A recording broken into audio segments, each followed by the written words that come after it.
Hey guys, I'm Jessie, and today we are going to talk about fantasy books that have little to no actual magic in them. Now, these might have magical beings weird creatures or dragons or, whatever, but not a whole lot of hard magic. Not even really a soft magic, just very minimal magic to almost none, but they are still fantasy books. And I know I filmed a video recently for World Hoppers and we answered a bunch of assumptions about the fantasy genre. And that's kind of what gave me the idea to kind of film this video, because a lot of them talked about all fantasy is super complex magic systems, and that's really not the case. There's a lot of fantasy books that don't have a whole lot of magic, but they are still considered fantasy books. And today I'm going to talk about a couple of those with you guys. First, we have Skye in the Deep, and this is a YA fantasy romance about this Viking tribe, and I absolutely loved it. It is a standalone. It's a really, really quick read, and it was a lot of fun, but there's really no magic within this book. It is all Vikings, and they're warring, and two different sides of the war, and this one girl, her brother is murdered in battle, and she ends up being taken at some point during a completely different battle years later, and she's kind of taken by the enemy, and it's a very enemies to lovers romance, and it's very, very good. I really enjoyed it, but there's no magic in it, at all, and definitely still a fantasy book. It is considered a fantasy book, but there's no magic. Then we have one that I read not too terribly long ago. I read it last year on NetGalley. I really enjoyed it, but there was minimal to no magic, even though it was technically considered a fantasy book, and that is Girl Made of Air. I have a full review if you want to check it out, because I'm not going to get too, detailed on these books, just enough to whet your palate. But Girl Made of Air follows a tightrope walker in this circus, and it's not a magical circus, it's just a circus. And we're set right after World War II, and it is just so good. It might be slightly more historical fiction, but there are magical realism elements to this book, and different performers that are there, may or may not have some sort of magical abilities. This book is written in letters, so it's written in a memoir style of the actual tightrope walker writing down her memories and her story for a reporter. And it is not what I expected at all, but I ended up absolutely loving it. This book is not really talked about much. It never got a whole lot of hype, but I really enjoyed it. And those little magical moments are so well done, and it doesn't seem, too far-fetched. It's very realistic and very historical fiction with just a little bit of magic and a cool circus. Then we have Fireborn by Rosario Munda. This book has dragons, but it does not have magic. All of these dragon riders and all of the people are just normal people. No one uses magic, but they do have dragons. So that makes it fantasy, but there's no magic system to learn, hard nor soft. It just is a bunch of people riding dragons and war, and it's amazing. I love it. But in this book, we follow, two main characters. I've talked about this book so many times, I feel like I'm being redundant, but it is basically a Anastasia retelling that's been gender swapped. So we have our male main character named Lee, who was at one point the prince of the ruling class. Everybody was killed except for him, and he was kind of shushed away into an orphanage, and he's ain't telling nobody who I am. And then his best friend Annie, who was also in the orphanage with him, who come to find out her entire family was killed by his family before they were killed. So it's a whole thing. But then they're training to be dragon riders in this war, and we kind of see, is this new ruling class just as bad as the last one, only repackaged in a different way?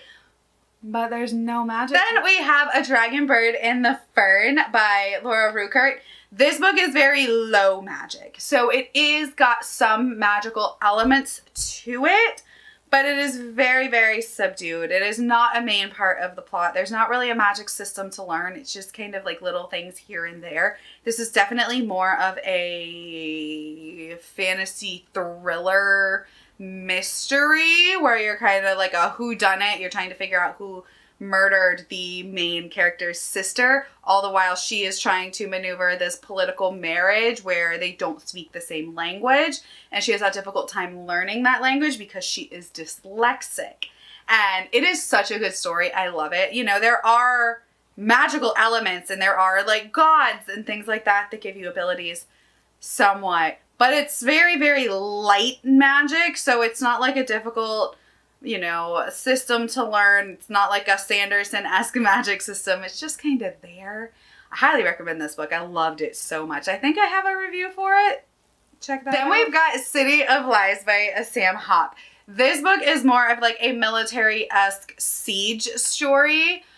There is some magic that comes up, but it's really at the end of the book. So like the entire book, it's really just this city that is being sieged and like the people trying to survive, negotiate like different like political machinations, figure out why they're being attacked, and who's trying to attack them while people from the inside are also attacking. So like it's this whole like coming from multiple sides, and it's really, really good, but there's definitely not a whole lot of like magic in this book. I think in book 2 we actually get more development of a magic system, but in this one for sure there's literally like just the tiniest bit at all. Then there is Erase the Sands by Sarah Beth Durst. This is a standalone adult fantasy, and while this one might have a little more magic than some of the rest of them, it's really focused on just like reincarnation.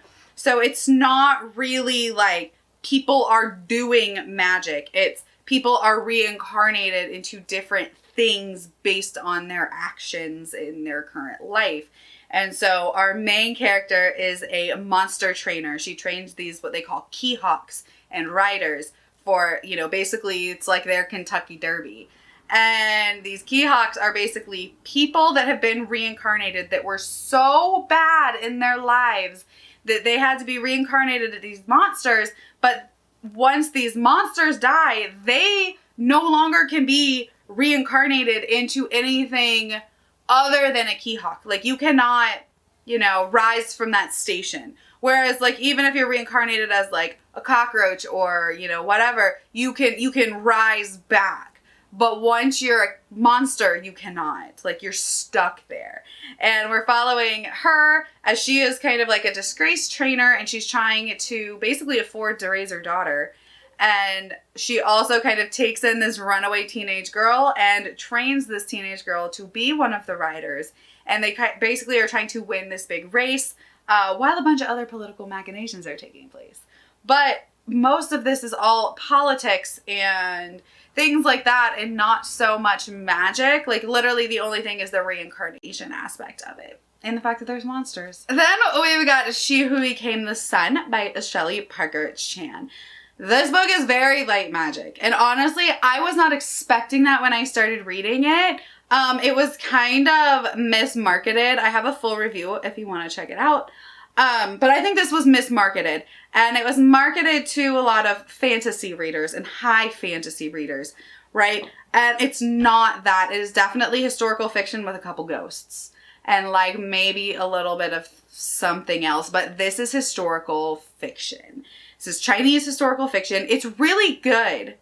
I do like it, and I'm very interested to see where the story goes, but it is not what I expected when it comes to being like a fantasy book. It is not Poppy War. It is not anything like that.